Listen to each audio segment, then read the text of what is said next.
ஓம் சக்தி ஜோதிடம் பண்டித் எஸ்.கே. ராஜு. குழந்தை, பணம், காதல், வியாபார பிரச்சனை மற்றும் பில்லி சூனிய பிரச்சனைகளுக்கு நிரந்தர தீர்வு. வணக்கம். செய்தி வீச்சு உங்களை வரவேற்றுக் கொள்கிறது.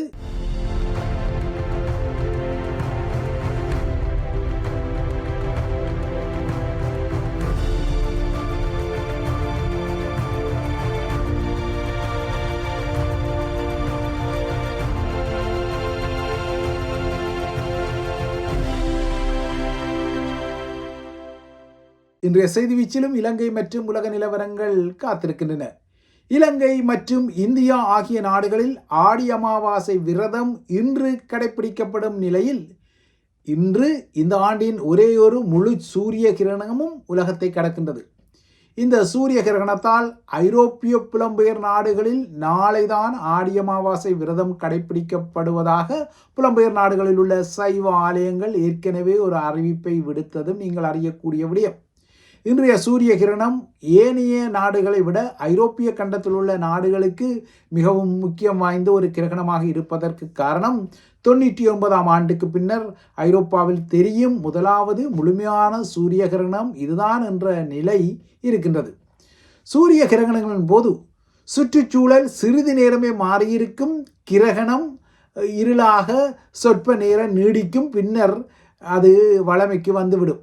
ஆனால் வடக்கின் ஒரு சுயசார்பு பொருளாதார குறியீடாக கருதப்படும் இயக்கச்சியில் அமைந்திருக்கக்கூடிய ரீச்சா பண்ணையை கிரகணப்படுத்தும் வகையில் இன்னமும் தமிழ் சோஷியல் மீடியா இன்ஃப்ளூயன்சஸ் என அடையாளப்படுத்தப்படும் தமிழ் சமூக வலைத்தள பரப்பில் உள்ள சிலருக்கு இன்னமும் தமது கிரகணப்படுத்த நிலையிலிருந்து மீள முடியாமல் தொடர்ந்தும் அந்த கிரகணப்படுத்தலை மையப்படுத்திய தூவான பதிவுகளை வெளிப்படுத்தும் நகர்வுகளும் தொடர்தான் செய்கின்றன.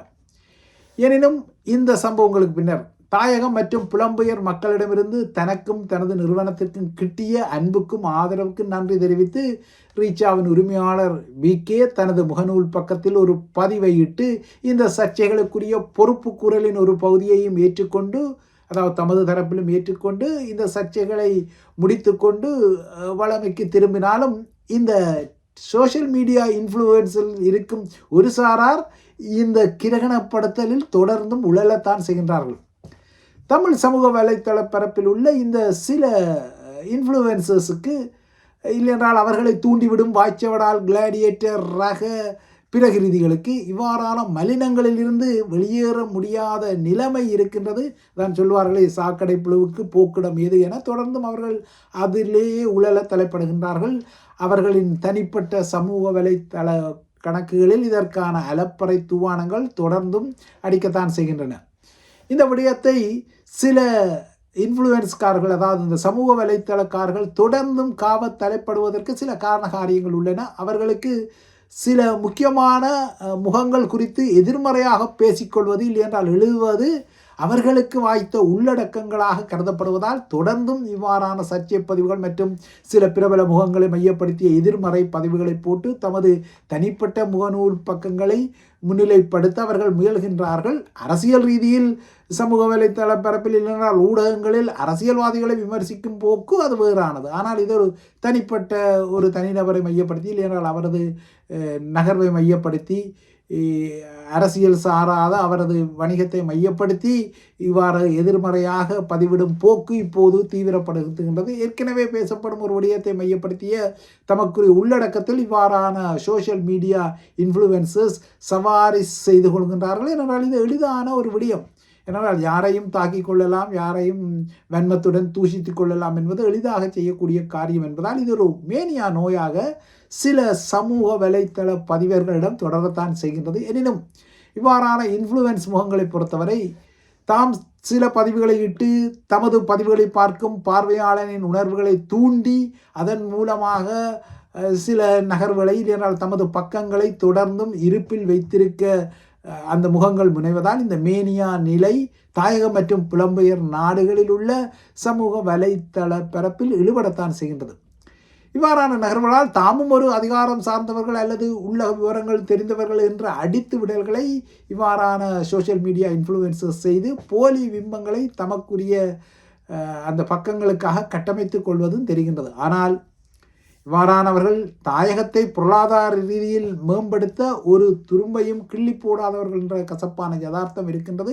எனினும் ஒரு தனிப்பட்ட நிறுவனம் என்றாலும் வடக்கின் ஒரு சுயசார்பு பொருளாதார குறியீட்டை அரசியல் கலப்புடன் உரசி மலினங்களை செய்வது வடக்கு மக்களுக்கு செய்யும் ஒரு இரண்டகமான வேலை என்பதையும் மறுத்துக்கொள்ள முடியாது. வடக்கின் இந்த ஆதரவுகள் இருக்க தெற்கில் அனுரகுமார திசாநாயக்க அரசாங்கம் முன்னகர்த்த முனையும் நீதிபதிகளின் ஓய்வெறும் வயதை உயர்த்துவதற்கான அரசியல் அமைப்பு திருத்தத்தை மையப்படுத்திய சலசலப்புகள் மற்றும் கொதிநிலைகள் நகர்வுகள் எல்லாமே தொடர்கின்றன. இந்த சர்ச்சைக்குரிய நகர்வு குறித்து இன்று பிற்பகலில் அனுரகுமார திசாநாயக்காவுடன் BASL எனப்படும் இலங்கை சட்டவாளர் சங்கம் பேச்சுக்களை நடத்தியிருக்கின்றது.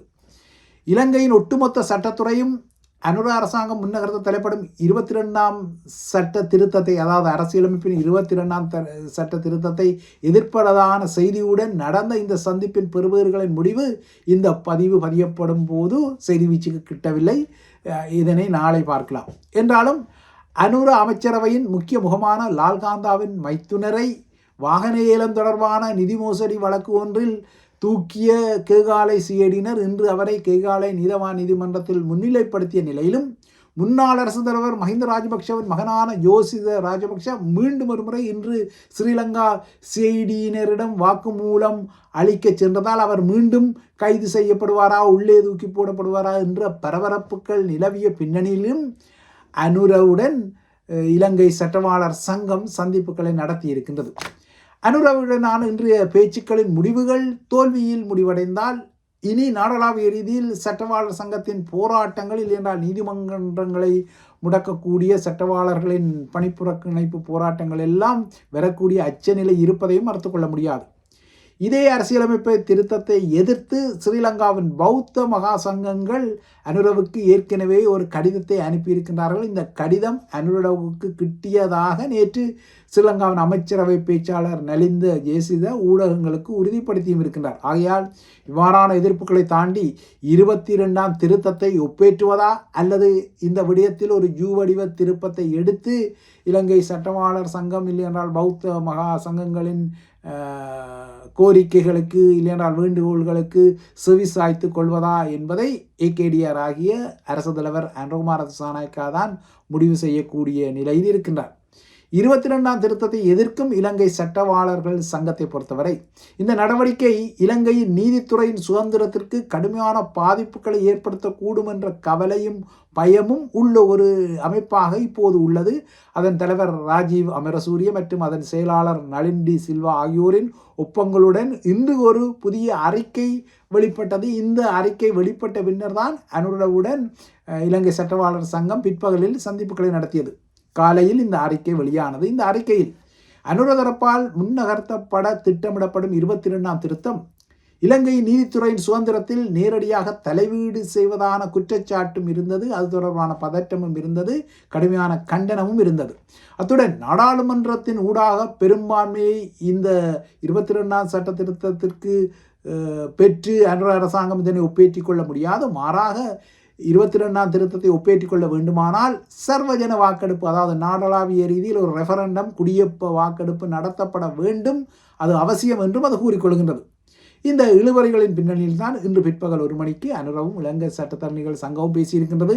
மாகாண சபைகளை நடத்தவே அனுர அரசாங்கம் தயாராக இல்லை. இப்போது ஒரு சட்ட திருத்தத்துக்காக நாடளாவிய ரீதியில் ஒரு பெருஞ்செலவீனத்துடன் ஒரு ரெஃபரண்டத்தை, அதாவது ஒரு சர்வஜன வாக்கெடுப்பை நடத்த துணியுமா என்பதெல்லாம் ஒரு முக்கியமான விடயமாக இருக்கின்றது.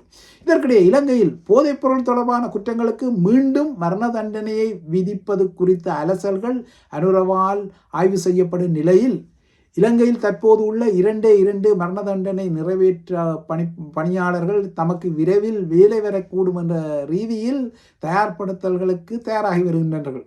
இந்த இருவரும் ஸ்ரீலங்கா சிறைச்சாலை திணைக்களத்தின் ஊழியர்களாக இருந்தாலும் அவர்களின் பாதுகாப்பு கருதி அவர்களின் அடையாளங்கள் மிகவும் இரகசியமாக வைக்கப்பட்டுள்ளன.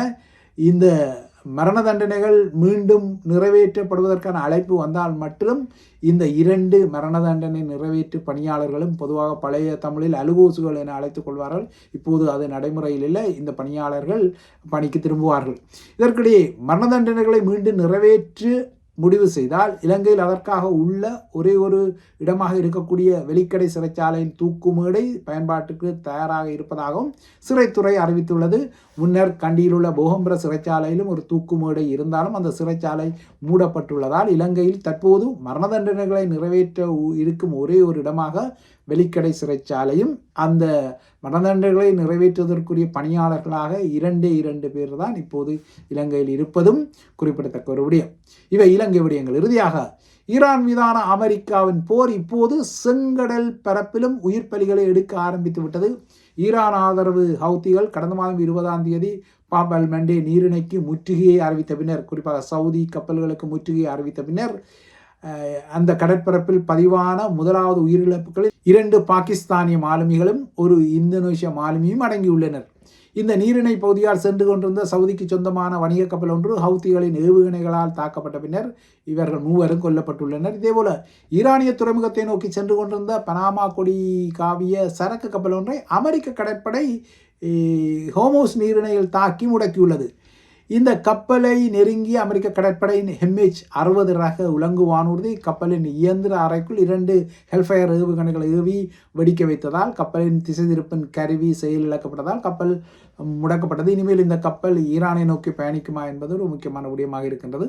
இந்த நிலையில் இந்த விடயங்களை விட முக்கிய விடயமாக கடந்த மாதம் துருக்கியில் நடந்த நேட்டோவின் உச்சி மாநாட்டின் பின்னர் அமெரிக்கா திரும்பிய போது ஈரானின் தாக்குதல் அச்சம் காரணமாக ட்ரம்பின் விமானம் இரகசியமாக மாற்றப்பட்ட விடயத்தை இறுதியில் அமெரிக்க அரசு தலைவர் நேற்று ஒத்துக்கொண்டார். இந்த நடவடிக்கை குறித்து எழுப்பப்பட்ட கேள்விக்கு பதிலளித்த ட்ரம்ப் தான் அமெரிக்க இரகசிய மற்றும் இராணுவத்தின் ஆலோசனைகளை பின்பற்றியதாகவும் அவர்கள் என்ன செய்ய விரும்புகின்றார்களோ அதனை தான் செய்ததாகவும் வேறு விமானத்தில் தான் செல்ல வேண்டும் என அவர்கள் விரும்பியதை தான் நடைமுறைப்படுத்தியதாகவும் இந்த விடயத்தில் தனக்கு வேறு வழியில்லை என்றும் குறிப்பிட்டிருக்கின்றார். எனினும் தனது அதிகாரபூர்வமான ஏர்ஃபோர்ஸ் 1 விமானம் ஒரு திசை திருப்பும் கருவியாக வானில் அனுப்பப்பட்ட போது இன்னொரு விமானத்தில் தான் பதுங்கி பயணிப்பதற்காக விமானங்களுக்கு உணவுகளை ஏற்றும் வாகனத்தில் தான் ஒளிந்து கொண்டு சென்ற அசாதாரண நிலைமையை ட்ரம்ப் இந்த ஊடக வெளிப்படுத்தலில் குறைத்து மதிப்பிட்ட தன்மையையும் காண முடிந்தது. இது தொடர்பான மேலதிக விவரங்கள் மிக்ஸ் அண்ட் மெச் பதிவில் காத்திருக்கின்றன. அந்த பதிவுக்காக காத்திருங்கள். இறுதியாக சிரியாவின் முன்னாள் அரசு தலைவர் பஷீர் அல் அசாத்துக்கு போர்க்குற்றங்கள் மற்றும் மனித குலத்துக்கு எதிரான குற்றங்களுக்காக டமாஸ்கஸ் குற்றவியல் நீதிமன்றத்தால் நேற்று மரண தண்டனை விதிக்கப்பட்டது. இந்த விசாரணைகளின் போது அல் அசாத் தோன்றாத போதிலும் நீதிமன்றம் அவருக்கு மரண தண்டனை விதித்தது. தற்போது ரஷ்ய தலைநகர் மாஸ்கோவில் அசாத்தும் அவரது குடும்பத்தினரும் அரசியல் தஞ்சம் பெற்று வாழ்ந்து வருகின்றார்கள். சிரியாவில் அகமது அல் ஷாரா தலைமையிலான புதிய அரசாங்கம் பஷீரை அசாத்தை ஒப்படைக்குமாறு ரஷ்யாவிடம் கோரிக்கை விடுத்த போதும் ரஷ்யா அதனை மறுத்த நிலையில் இந்த மரண தண்டனை தீர்ப்பு வந்துள்ளது. அசாத் 2024ஆம் ஆண்டு டிசம்பரில் டமாஸ்கஸிலிருந்து தப்பிச் சென்றார். அப்போது கிளர்ச்சி வெடித்த போது 11 நாள் கிளர்ச்சி தன்னை வீழ்த்தும் என்ற அச்சத்தால் அவர் அங்கிருந்து தப்பிச் சென்றார். அவர் தப்பிச் சென்றதால் அவரது குடும்பத்தின் 54 ஆண்டுகால ஆட்சி சிரியாவில் முடிவுக்கு வந்தது. அகமது அல் ஷரா தலைமையிலான புதிய அரசாங்கம் பொறுப்பேற்றதும் நீங்கள் அறியக்கூடிய விடயம். இவைதான் ஐபிசி தமிழின் செய்தி வீச்சு. தொடர்ந்தும் ஐபிசி தமிழுடன் இணைந்திருங்கள்.